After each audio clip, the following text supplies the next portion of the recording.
Hello everyone, welcome back to our channel. और आज हम आप सभी के बीच फिर से एक नई कहानी को लेकर मौजूद हैं। तो चलिए शुरू करते हैं। हम इंसानों की यही फितरत होती है कि हम उन चीज़ों को लेकर उदास हो जाते हैं जो चीज़ हमारे पास नहीं है। चाहे कितना भी कामयाबी हमने हासिल क्यों ना हो, हम दुख उन चीज़ों को लेकर होते हैं जो हम नहीं हासिल कर पाए। पर तब क्या हो जब जो ज़िंदगी हमारे पास है वैसे ही ज़िंदगी किसी और के लिए एक सपना हो। आज हम बात करेंगे हेलन केलर के बारे में। हेलन केलर एक बहुत फेमस अमेरिकन ऑथर है, एक डिसेबिलिटी राइट्स एडवोकेट है, एक पॉलिटिकल एक्टिविस्ट है और एक लेक्चरर भी है। हेलन केलर का जन्म 27 जून 1880 में हुआ था इन अलाबामा, यूएसए। और उनके पिता ऑथर हेनले केलर हैं और माँ कैथरीन एवरेट केलर हैं। जब हेलन केलर 19 महीने की थी तब उनको एक ऐसी बीमारी हुई थी जिसके बारे में उस समय लोगों को ज़्यादा पता नहीं था, और इस बीमारी के चलते उन्होंने अपने देखने और सुनने की क्षमता को खो दिया। और फिर इसी कमी के साथ उन्होंने अपनी ज़िंदगी को जीना शुरू कर लिया। फिर धीरे धीरे वो साइन लैंग्वेज का यूज़ करके अपने घर के लोगों से वार्तालाप करती थी। जब वो 7 साल की थी तब उन्होंने 60 से ज़्यादा साइन लैंग्वेज अपने घर के लोगों के लिए इस्तेमाल करना सीख लिया ताकि वो उनसे बात कर सके। और फिर वो लोगों के चलने बैठने किसी हरकत के वाइब्रेशन को महसूस करके उन लोगों का पहचान करती थी। यहाँ तक कि वो ऐसे एक्सपर्ट हो गई थी एक समय में कि वो लोगों के होंठों को छूकर महसूस करके वो क्या बोलना चाहते हैं इस बात का भी अंदाज़ा लगा सकती थी। और फिर इसी दौरान हेलन के पेरेंट्स ने माइकल अनाग्नोस, जो कि डायरेक्टर थे Perkins institute and asylum for blind, को एक लेटर लिखा। और लेटर में उन्होंने अपील किया एक ऐसे टीचर को जो कि हेलन को पढ़ा सके।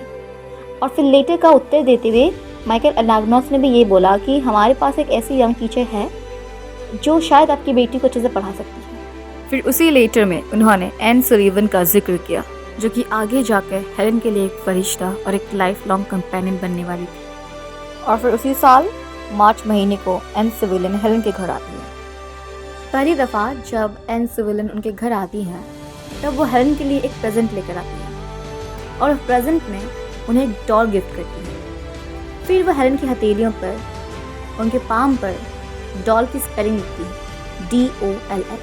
फिर वो उनके हाथों पर डॉल थमाती है। और इसी तरह सुलिवन ने हेलन के आसपास उनके वातावरण में जितनी भी चीज़ें हैं उन सभी चीज़ों को उनकी हथेलियों में उनका नाम लिखना शुरू कर देती है। और इसी तरह उन्होंने हेलन को पढ़ाना शुरू किया। शुरुआती कुछ दिनों में हेलन को एक चीज़ें समझ में नहीं आता था। वो चीज़ों को ढंग से समझ नहीं पाती थी, ठीक से पढ़ नहीं पाती थी, फिर वो फ्रस्ट्रेट हो जाती थी।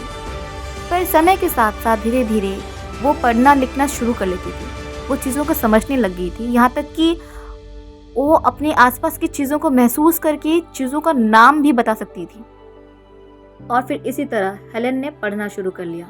वो अपनी इन चुनौतियों को, अपनी इन कमियों को अपनी ताकत बना लिया था। और फिर इसी तरह समय बीतने लगता है और 1819 में उनका एडमिशन उसी पर्किंस इंस्टीट्यूट में हो जाता है जहाँ से वो अपनी स्कूलिंग कंप्लीट करती है। और फिर जब वो 19 साल की हो जाती है तो वो Radcliffe college of Harvard university में एनरोल होती है और वहीं से वो ग्रेजुएशन कंप्लीट करती है। And she was the first blind and deaf to earn the BA degree.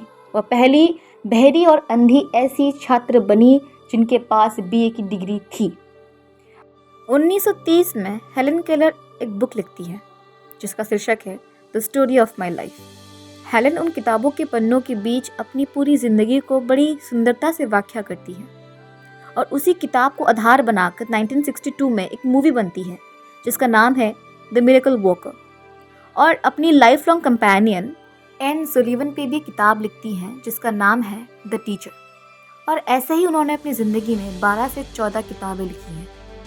From 1924 to 1968, she has been a member of American Foundation for Blind, जहाँ पे वो देश भर में घूम घूम के विजनलेस लोगों को या फिर डिसेबल लोगों को मोटिवेट करती है, अपनी कहानी सुनाती है। And she has went to 39 different country to share experience. और फिर वो दुनिया भर में गरीबों की और डिसेबल लोगों की मदद करती है। एक दफ़ा जब वो जापान गई थी तब वो हैचिको, एक अकीटा जो कि कुत्ते की नस्ल होती है, उससे मिली। फिर वो उन्हें इतना पसंद आया that she brought Hachiko to America and she was the first to bring an Akita to America. जब हेलन केलर 36 साल की थी तब वो पीटर फैगन एक जर्नलिस्ट से मिली थी और उनसे उन्हें प्यार हो गया था और वो दो कपल शादी करना भी चाहते थे। लेकिन हेलन की माँ इस रिश्ते के विरुद्ध थी। उनका यह मानना था कि विकलांग लोगों की शादी नहीं हो सकती। तभी हेलन ने कभी उनसे शादी नहीं की। हेलन के पास इस खूबसूरत दुनिया को देखने के लिए आंखें नहीं थी। अपने अपनों की आवाज़ सुनने के लिए भी उनके पास क्षमता नहीं थी। पर फिर भी वो अपनी ज़िंदगी से नाराज़ नहीं थी, खफा नहीं थी, क्योंकि उनके पास जो भी था वो उसी से खुश थी। उन्होंने अपनी चुनौतियों को अपना ताकत बनाया। और एक हम जो बात बात पर शिकायत करने लगते हैं, बात बात पर खफा हो जाते हैं, बात बात पर हमें कुछ बेहतर चाहिए होता है। और अक्सर हमारी चुनौतियाँ, हमारी परेशानियाँ इतनी बड़ी होती नहीं है जितना हम उसको सोच सोच कर बना देते हैं। ज़िंदगी लंबी नहीं, महान होनी चाहिए। जब मंजिल को पाना है तो कांटों पे तो चलना पड़ेगा। जब अपने आने वाले कल को बेहतर बनाना है तो आज तो मेहनत करना पड़ेगा ना।